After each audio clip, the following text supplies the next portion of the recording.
Hi everyone, welcome to Morning Trade with Moneycontrol. I'm Karunya Rao, and in the next half hour we get you actionable trading strategies, sectoral trends, and most importantly help address your queries live on the show. Now let's look at the trade setup that has transpired overnight. Selling has resumed once again across the board. EU stocks closed lower as UK inflation has hit a 40-year high of 9% in April. Key indices in the European markets shed 1% or more by the time the markets closed. Meanwhile, on Wall Street, the Dow shed more than 1,000 points in its biggest decline since June 2020. The blue chip average closed at its lowest level since March 2021. The S&P 500 lost about 4%, also its worst drop since June 2020. The Nasdaq composite fell close to 5%. Initial jobless claims are also slated for release later today, so all eyes will be on that. Back in Asian markets, they're also mirroring the tumble of Wall Street. Nikkei down 225 points in Japan, has slipped about 2% or so, did the topics as well. Japan's exports have risen about 12.5% YOY in April, which is lower than expectations for a 14% increase. Kospi, meanwhile, and ASX as well are trading weak. SGX Nifty pointing to a muted open for India. In today's stock spotlight, we decode the technicals of Lupin post Q4 numbers, followed by Interglobe Aviation, which has seen some management change. We also tell you if sugar stocks still offer a sweet deal, and Adani Enterprises entry into the healthcare segment. In what's trending, we get an expert view on the global tech sell-off and its impact on IT. And for that, we're joined by Aniket Pande of ICICI Securities. He tracks the IT space very closely. Aniket, thank you for joining in. I want to start with what's happening in the tech space locally and globally. Let's talk about the global concerns right now. Why is such a massive tech sell-off happening on Nasdaq? And it's been consistent for many weeks now. Basically, you would have to see that the bottom of equities in US also is likely to coincide with the peak in inflation numbers actually. Okay.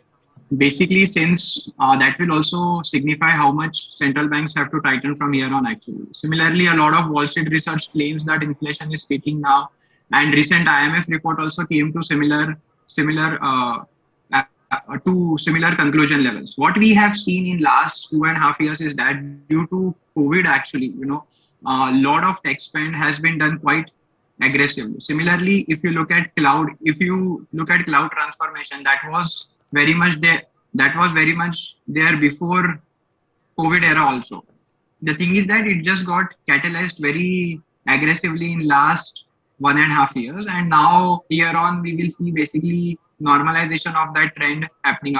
Now here on we will see normalization of trend. Okay.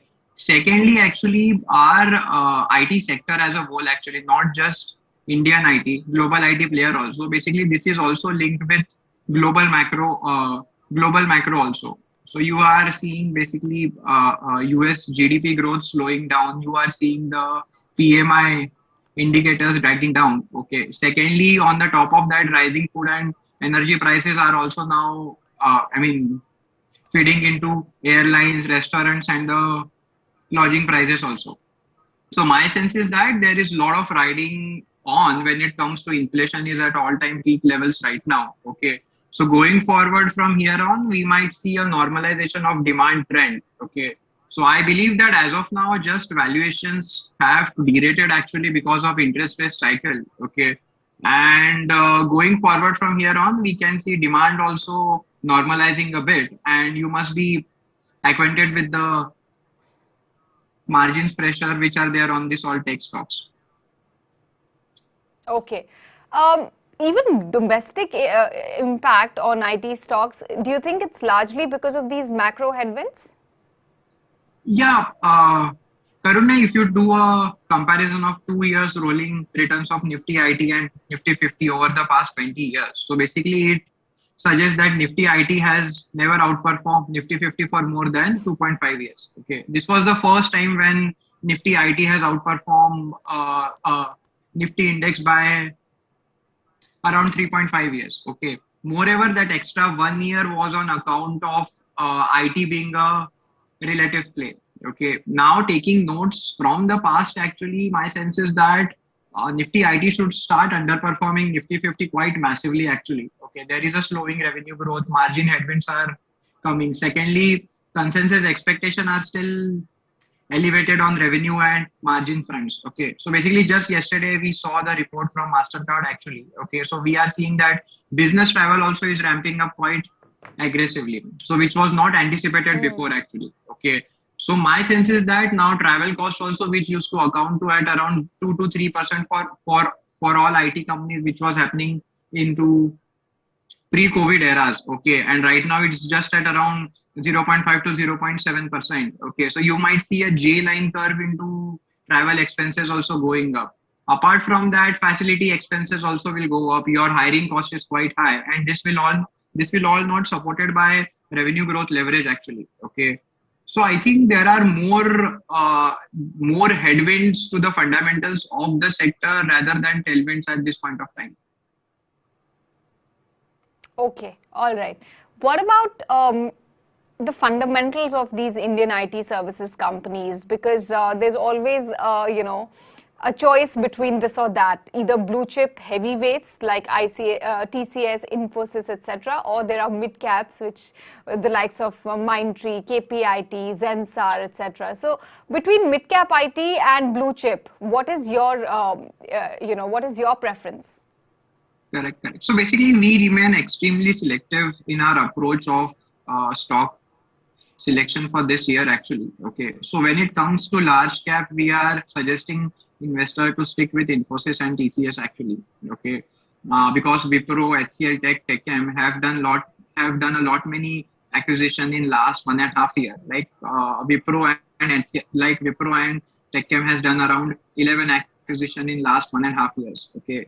Now the thing is that in such volatile micro environment, it becomes quite difficult to make a transition in that acquisition. Okay, whereas Infosys TCS remains a buoyant play on the demand environment, actually. Okay, valuations have also corrected quite decently for both of these stocks, actually.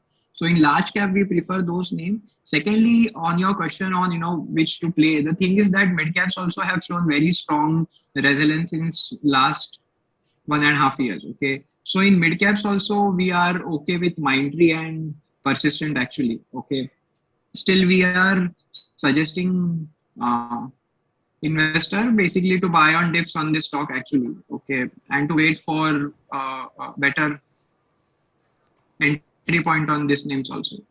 So basically it would be a selective approach in large cap and mid caps both.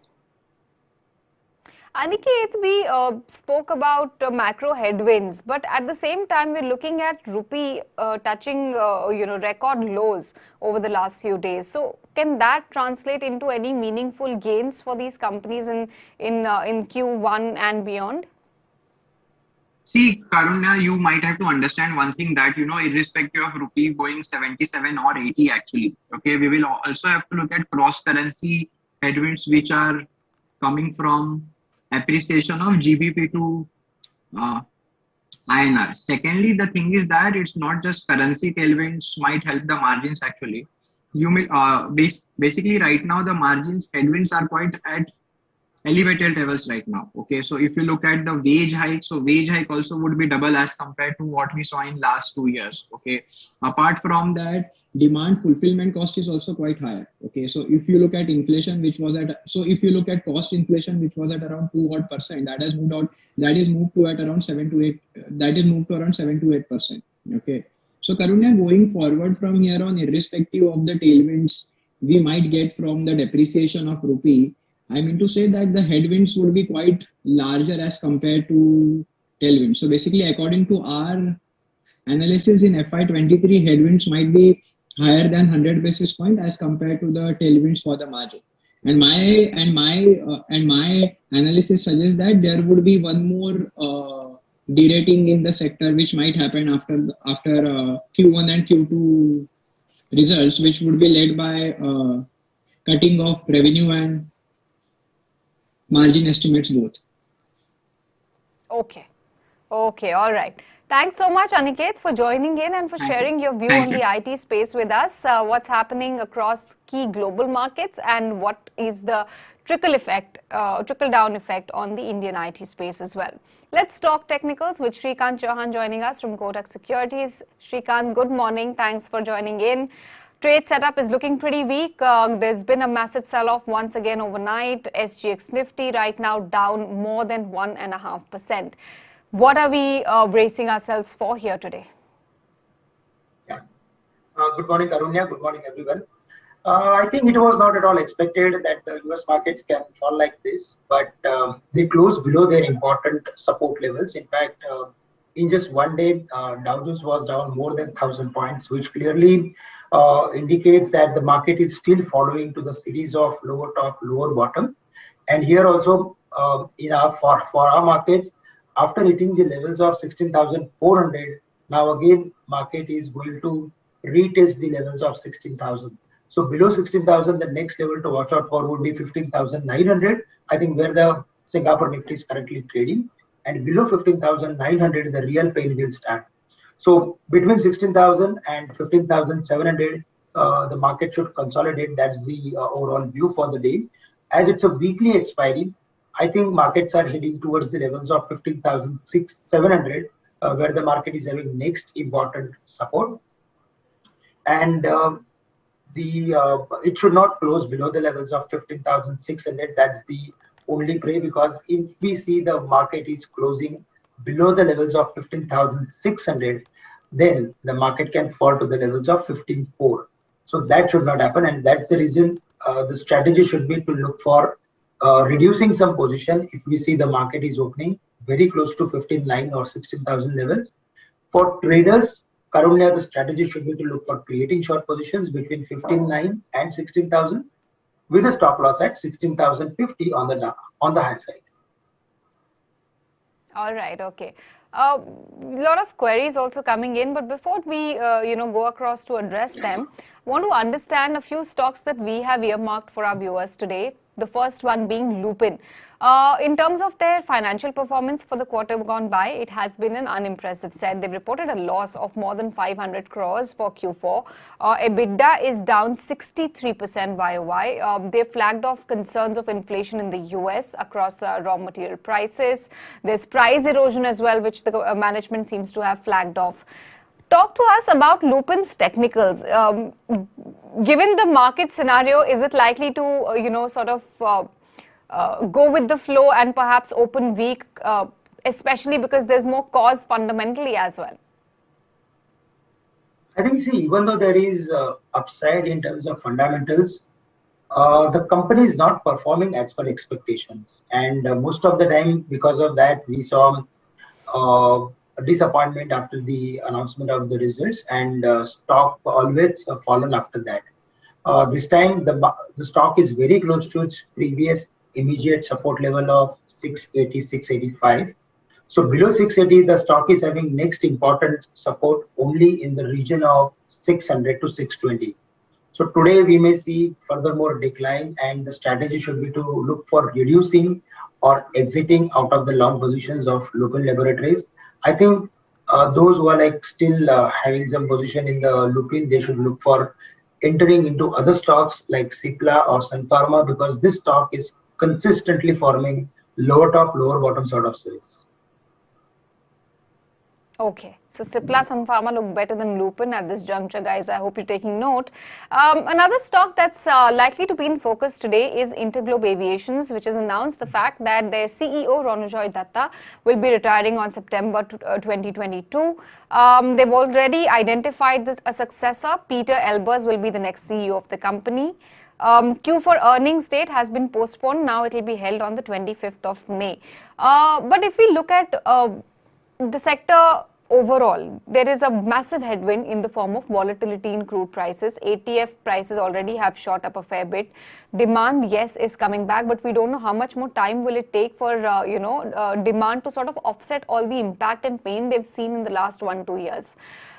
Talk to us about Interglobe in terms of its chart patterns. Do you think it's a good stock to trade with? Not at all. like it is very difficult to trade in aviation stocks because they correlates with a number of factors. Even though the company has already discounted a number of headwinds, uh, we know all that there is inflation worries, consumption is going to come down, crude prices are at 110, may touch the levels of 120. So all things are there. And because of that only the stock is still quoting at 1700 or 1600 something. We are expecting furthermore weakness, but we are not expecting stock to fall below the levels of 1500 so easily. So in case if we see the stock is dropping to the levels of 1500 because of some weakness in the world markets and for our market, I think we should look for adding this stock with a long-term perspective. Certainly it's a buy if there is any further more fall, but at current levels, it is better to stay away from taking any specific position for Indigo. Okay, not just Indigo, but looks like Shrikant is fairly cautious about the entire aviation space. What about sugar stocks? Any names you like there? Because the government had approved recently the national policy on biofuels, and they will be introducing ethanol blend petrol as well very soon from 2023 April. So talk to us about sugar stocks. There has been a very solid run-up already that we saw recently, but any of these names that catch your attention that could have more steam left? See, we are specifically bullish on sugar stock. The reason is because their technical formations are still intact. A number of stocks are following higher top, higher bottom series, even though the corrections are deeper. We are of the view that they are into long-term uptrend, and any correction will be an opportunity to look for adding some positions. The strategy should be to buy them only on dip corrections, not on the minor correction. And this time also, when the market was falling, they've fallen almost 20-25% from their highs, but they are still above their previous lows. What it means that they are forming some very constructive pattern, and we should be buying stocks like Praj Industries or Balrampur Chini. We are specifically bullish on Praj Industries, which is currently trading around some 369. Some few days back, it was around 320, 330. From there, all the way it moved to the levels of 370. And it is mainly because of rise in the sugar prices. Balrampur Chini is also a very strong bet based on technicals. And there also we feel that currently it is at 420, at 430. If there is any correction, then we should look for adding some positions close to 410, 415 with a target of again 500 on the high side. What about Adani Enterprises? There's also some developments, some big developments actually. They've announced their entry into the healthcare space. They have incorporated a new wholly owned subsidiary called Adani Health Ventures and earmarked $4 billion, in a mix of debt and equity for expanding this particular business.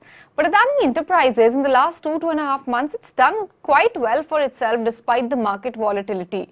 Do you think it has more legs? I think after a very long time, we saw some serious correction for Adani Enterprises. It was around 2400 levels. From there, all the way it came down to the levels of 2000.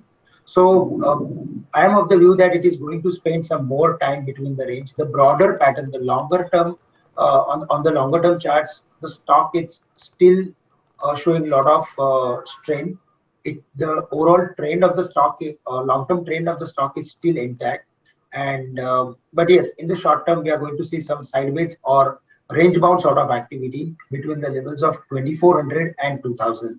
If we see the stock is dropping below the levels of 2000, then the next level to watch out for would be 1800, where the stock has spent maximum time. But in the short term, if there is any specific news flow, then close to 2300, we should look for reducing some long positions because we are not expecting stock to cross the level of 2400 so easily. So in brief, we should be seller if there is any bounce back in the near term. Okay. Lots of questions coming your way, Shrikant. Let me start with Rajesh's question. He wants to understand what will be the next target for GAIL and if you have any time duration that you would like to flag off. GAIL, once again, slow mover, but has been slow and steadily going up over the last 3-month time frame. Right now, I think the stock is perched at slightly above 150 levels. So talk to us about your reading of this chart. I think for GAIL also the view is almost similar. It is in the range. The long-term trend of the stock is intact. But since last almost 6-7 months, the stock is in the range. It is following to the pattern of rising top, rising bottom, but the tops are very minor in terms of their previous tops, and that is why our view is to stay away from taking any specific position in the GAIL. If there is any long position, then we should look for reducing to that, and we should focus on companies like Bharat Electronics or maybe Hindustan Aeronautics or Dynamics, where there is a lot of action, and we are expecting further more activity in the long run.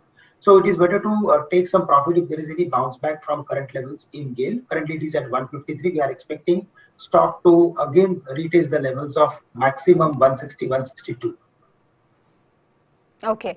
Abhijit Roy is asking your view on Delta Corp, and if we look at the trend for the stock, it has only single-handedly gone one way, and that is southwards in the last 1 month. Good time to dip in, or there's more correction that you foresee? I think it is going to fall further. The reason is because the stock was above the levels of 240, 250 for a considerable time. Since last September, the stock was holding well above the mark of 240. After that, it went to the levels of 340, 330. But all the way, again, it has fallen, and finally it closed below the levels of 240. So the next level to watch out for would be either 180 or 160 on the downside. So we are of the view that till the stock is not holding above the mark of 250, it is better to stay away from taking any long position at current levels. Yes, if there is any correction, serious correction, then we should look for adding positions. Otherwise, just stay away. Shrikant, very quickly then, one stock that you will be watching out for in trade today. I think after opening lower to these extreme levels of 15,900 or maybe 15,850, we should focus on few financial stocks, because there is like upside that we are seeing in the long run. Even at current levels, they are very close to their important support areas. And specifically, I would like to go with ICICI Bank, which is currently trading at 707. The stock has already completed its correction. So if there is any further more weakness, then we are not expecting stock to fall below the levels of 650 so easily. If there is any lower opening, then we should be buyer close to 680, 690 levels. Okay, Shrikant, pleasure chatting with you as always. Thank you so much for joining in and for sharing your view on a host of sectors. With that, we're going to wrap it up on the show. Stay tuned as Markets with Santo and CJ comes up right next.